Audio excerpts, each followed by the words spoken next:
Hi, this is Fire Sarge. So wanted to make a video talking to you all about real changes that need to be made for law enforcement.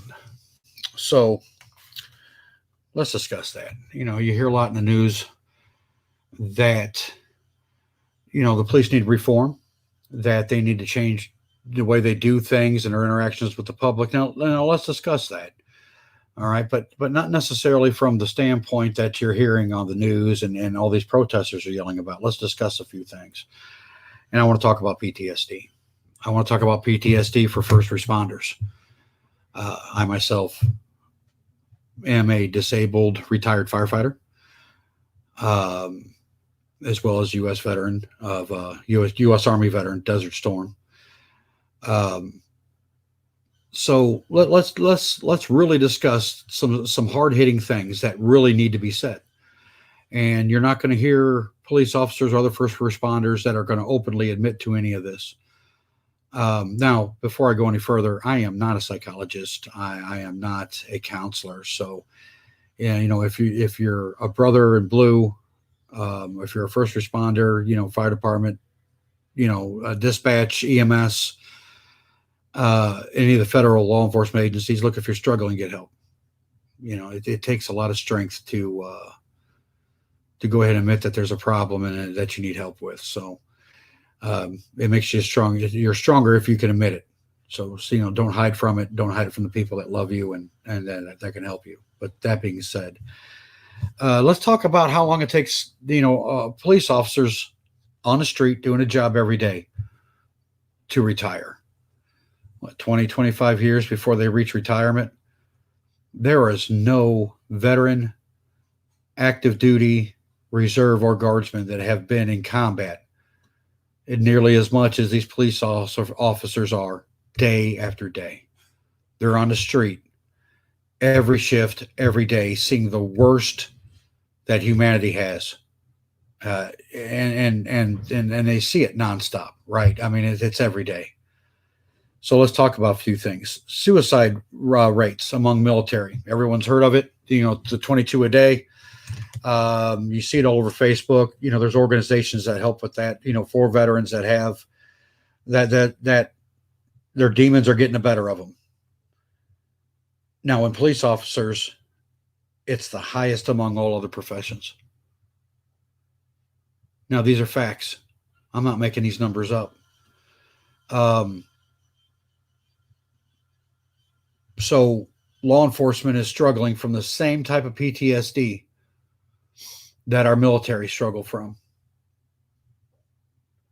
You go to war, you come out, after your tour, a year, whatever be the case, whatever your deployment was for, the amount of time, and you're removed from the threat, although the threat never leaves you, and you're always going to see those things are never going to go away.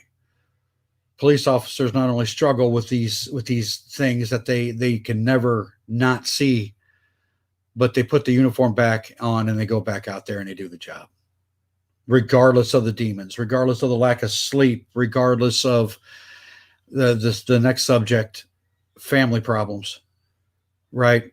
In the military, the divorce rate's 12.5%. 12.5% of active duty members, especially those that have been deployed, the marriage will end in divorce. For police officers, it's double the rate of any other profession in the United States. The divorce rate for police officers is 66% to 75% of law enforcement. Their marriages will end in divorce. So think about this. You go to the job, you become a cop. You go to your academy, learn everything you got, go through all the schooling, all the training. And in your mind at that time, you're thinking you're going to make this big change, right? You're going to protect, serve. You're going to catch bad guys. You're going to put them away. You're going to help people. You're going to defend those that can't defend themselves. And due to the PTSD and the things that that they see, I'm not a cop. Excuse me for saying we. I meant we as first responders. You start having some problems, right? Alcohol. Maybe some drug use, lack of sleep. You don't talk to your significant other about it because, how are they going to understand? how you feel inside. The fear that you have every single day you put that badge on. Every single day you're headed right back out. And right now in a nation, I feel sorry for the police at this point. Look who wants to be a cop right now, right? Who wants it?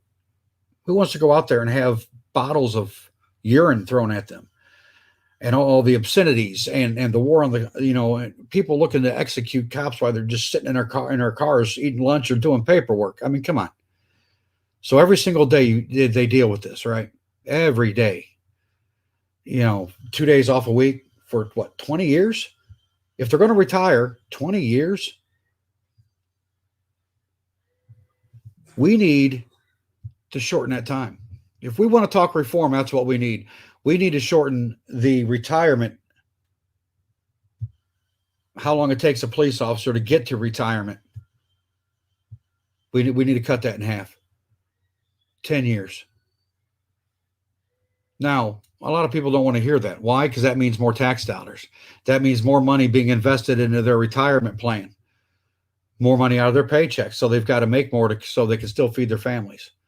I mean, most officers don't make that much as it is. I mean, they work second jobs doing security somewhere after they get off shift at a gas station or a warehouse somewhere, just to make that extra money so they can make ends meet. We need to shorten that retirement time. They're in combat too long. So they start having family problems, right? Now this job that they love, that they it's who they are. It's not what they do. It's not a job. It's who they are. A police officer is never off duty, for anybody that wants to know that. That's not PD. Your PD, you're expected to carry your weapon, your badge with you at all times. It's just, you're never off duty. I mean, it doesn't matter if it is your day off. You see a crime being committed or someone being injured, you're expected to respond. You're expected to intervene. I mean, that's what you do. That's what you signed up to do. It's not what you do, it's who you are.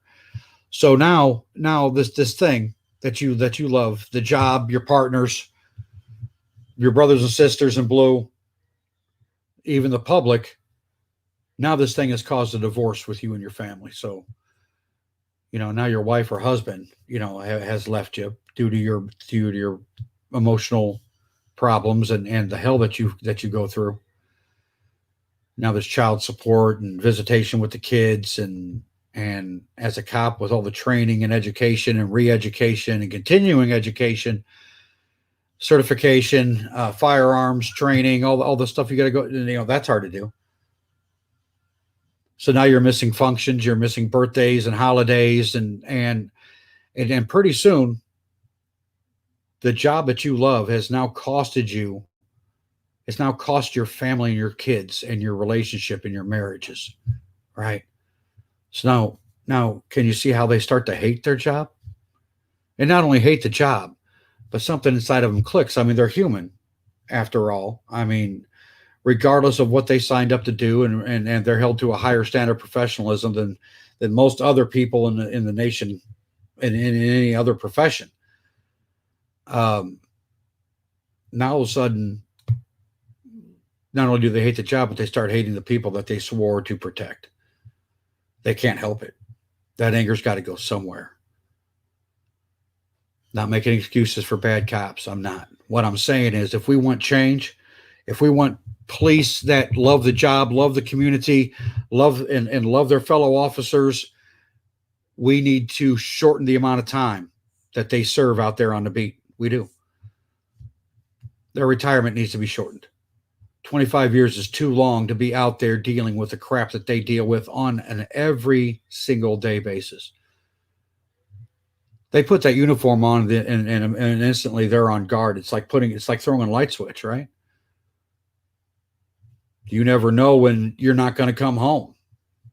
That's just part of the job. That's just, part of the sacrifice. But when is it too much? When is the sacrifice too much for the job? So the suicide rate among our law enforcement in this nation is the highest than any other profession in our nation. These are facts, people. Police unions, mayors, city leaders, anybody that's in charge of law enforcement, this really needs to be looked at. This is a thing, right? There's all kinds of understanding when a veteran comes home messed up. Veterans get all kinds of understanding. Oh, it's expected. You saw and did things you shouldn't have seen and done. You're going to have issues. They expect it. What about law enforcement? And here's a tip. Did you know that most law enforcement are veterans? It's the truth. Most public servants, most first responders are veterans. They have served our country before they started serving the public. So this is what needs to happen. It's my opinion. I don't speak on behalf of any departments or anything like that. Like I said, I am not a counselor by any means. I suffer from my own issues. 20 some odd years as a fireman and service in Desert Storm. I have my own problems, and lucky for me, I've got a family that's very supportive and a wife that grew up. Her dad was a fireman, so she's kind of used to how we are and how we deal with things. And there's times that we come home from shift, we just want to be alone, right? We just go out to the garage or the basement, or we go work on something that really doesn't need to be fixed, because we want to do anything we can just not to talk about it. Sometimes we just don't want to think about it. And I promise you, people need to change this. 25 years on the street is too long. And there needs to be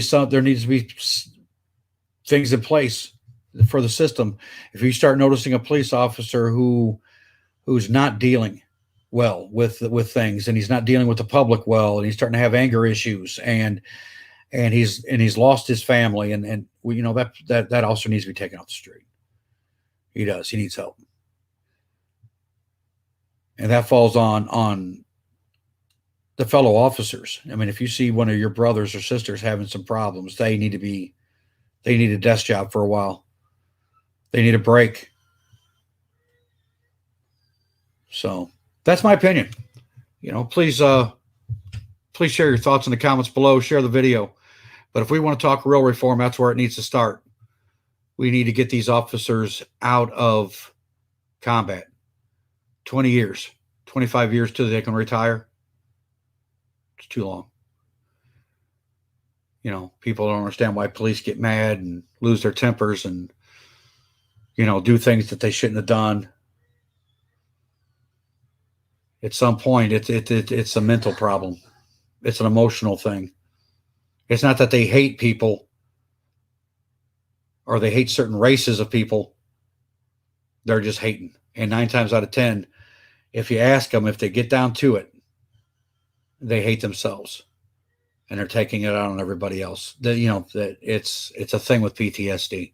I know my fellow officers out there will understand. So my fellow firefighters and veterans, they'll get it. They'll get what I'm saying. So this message is to my brothers and sisters in the first responding community. If you're struggling, get help.